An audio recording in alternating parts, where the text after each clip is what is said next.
মুসা আলাইহিস সালাম আল্লাহর সাথে সরাসরি কথা বলতেন। ওয়াকাল্লামাল্লাহু মুসা তাকলিমা, সুবহানাল্লাহ পড়েন। আওয়াজ তুলে সবাই বলেন সুবহানাল্লাহ। এখন বনি ইসরাইল হচ্ছে পৃথিবীর সবচেয়ে গোয়ার জাতি। তারা বলে, মুসা তুমি যে আল্লাহর সাথে কথা বলো আমরা তো দেখি না, তুমি যে কথা বলো আমরা তো শুনি না, তো কি করতে হবে? বনি ইসরাইল বলে, আমাদের মধ্য থেকে 70 জন নিয়ে যাইতে হবে তোর পাহাড়ে। ওরা আয়েশা যদি কয় হয় আমরা শুনছি, তাহলে বিশ্বাস করবো।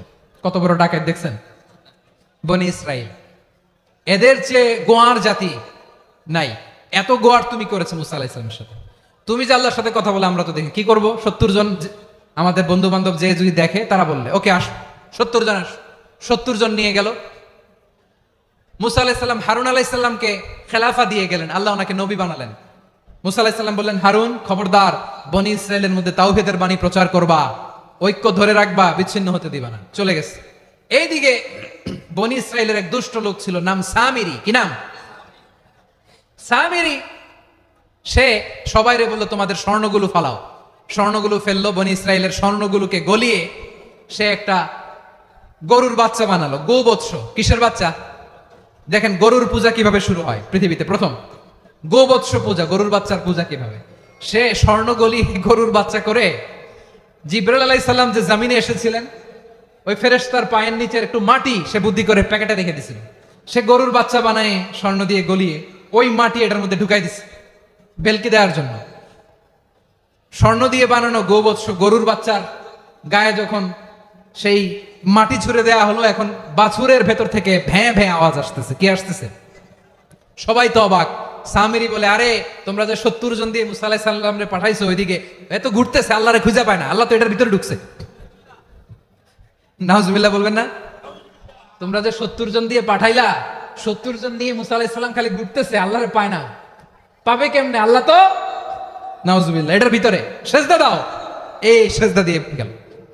আল্লাহর নবী হারুন আলাইহিস সালাম বললেন, খবরদার, এটা সুস্পষ্ট শিরক।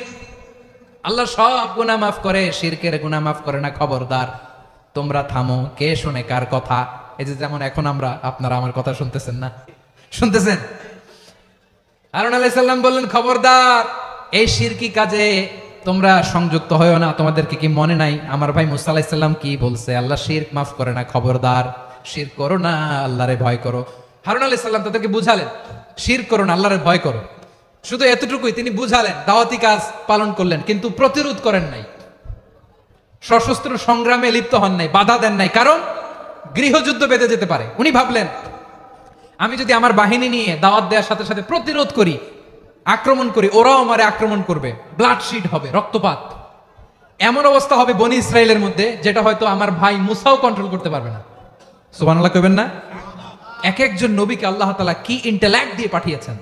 তিনি ভাবলেন, আমি দাওয়াতি কাজটাই করি, এটা যে হারাম এটা থেকে শুধু বারণ করি, কিন্তু প্রতিরোধ না করি। আমি যদি ঐক্য ধরে রাখতে পারি, বাকিটা আমার ভাই সামলে নেবে। সুবহানাল্লাহ। হারুন আলাইহিস সালাম প্রতিরোধ করলেন না। বনি ইসরাইলের মধ্যে গৃহযুদ্ধ বেঁধে যাওয়ার আশঙ্কায় প্রতিরোধ করলেন না, আক্রমণ করলেন না, শুধু দাওয়াত দিলেন। ইন দা মিন টাইম মুসা আলাইহিস সালাম আল্লাহর সাথে কথা বলে যখন ফিরে আসলেন, দেখলেন বনি ইসরাইলের অধিকাংশ লোক মুশরিক হয়ে গেছে। মুশরিক হয়ে গেছে। মুসা আলাইহিস সালাম রেগে গেলেন। রেগে প্রথমে বনি ইসরাইলদেরকে অ্যাটাক না করে ভাইয়ের দাড়ি ধরলেন। হারুন আলাইহিস সালামের দাড়ি আর চুল। মেজাজি নবী ছিলেন। হারুন, তুমি কি করলা? তোমার কি দায়িত্ব দিয়ে গেলাম, তুমি কি করলা? তুমি থাকতে বনি ইসরাইল কেমন করে শিরকের কাজে নিমজ্জিত হয়ে যায়? সাইয়েদনা হারুন আলাইহিস সালাম বললেন, ইন্নী, কোরআন সাক্ষী, কোরআন থেকে কোট করছি, ইন্নী খাশীতু আন তাকুলা ফাররাকতা বাইনা বনি ইসরাঈল ওয়া লাম তারকুব কওলি। ও আমার ভাই, আমার দাড়ি ধরবেন না, আমার মারবেন না। আমি ভয় করেছি, আমি ভয় পেয়েছি, না জানি আপনি বলেন তুমি কেন খাশীতু আন তাকুলা ফাররাকতা বাইনা বনি ইসরাঈল। আপনি এসে আমারে যদি বলেন তুমি কেন ঐক্য ধরে রাখলে না, কেন মারামারি হলো, কেন রক্তপাত হলো, তোমার কি এই দায়িত্ব আমি দিয়ে দিয়েছিলাম? আমার কথার দিকে কি তুমি ভ্রুক্ষেপ করো নাই? আমি যে বলছি তাওহীদের বাণী প্রচার করবা আর ঐক্য ধরে রাখবা, আমার কথা কি শোনো নাই? আপনি আমারে ধমকাবেন, এই জন্য আমি প্রতিরোধ করি নাই, আক্রমণ করি নাই, গৃহযুদ্ধ আটকানোর জন্য, কিন্তু আমি দাওয়াত দিয়েছি। সুবহানাল্লাহ পড়েন। ঐক্য ধরে রেখেছেন।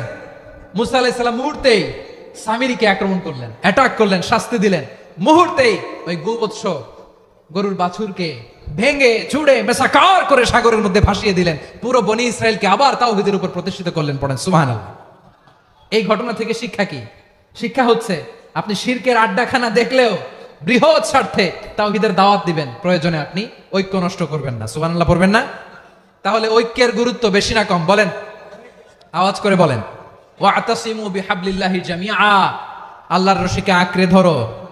ওয়ালা তাফাররাকু, তোমরা বিচ্ছিন্ন হয়ো না। পেকুয়ার ভাইরা আওয়াজ করে বলেন তো, আদেশটা কার? এখন বলেন, আমাদের ঐক্যবদ্ধ জীবনের দরকার আছে না নাই? এই যে ডক্টর মোহাম্মদ ইউনূস আমাদের লিডার, উনি যে আমাদেরকে জাতীয় ঐক্যের আহ্বান জানিয়েছে, ওনার আহ্বানে আমাদের সাড়া দেওয়ার দরকার আছে না নাই? রাজনীতিবিদদের যে ডাকছে, খুশি লাগে না আপনার? আলেমদের ডাকছে, খুশি লাগে নাই? আলহামদুলিল্লাহ বলবেন না? আলহামদুলিল্লাহ, সবাইকে ডেকেছে, ঐক্যবদ্ধ করেছে। আমরা ঐক্যবদ্ধ থাকতে চাই, আমরা ঐক্যবদ্ধ জীবন চাই, আমরা আর কাদা ছোড়াছুরি করতে চাই না। রাজি আছেন সবাই?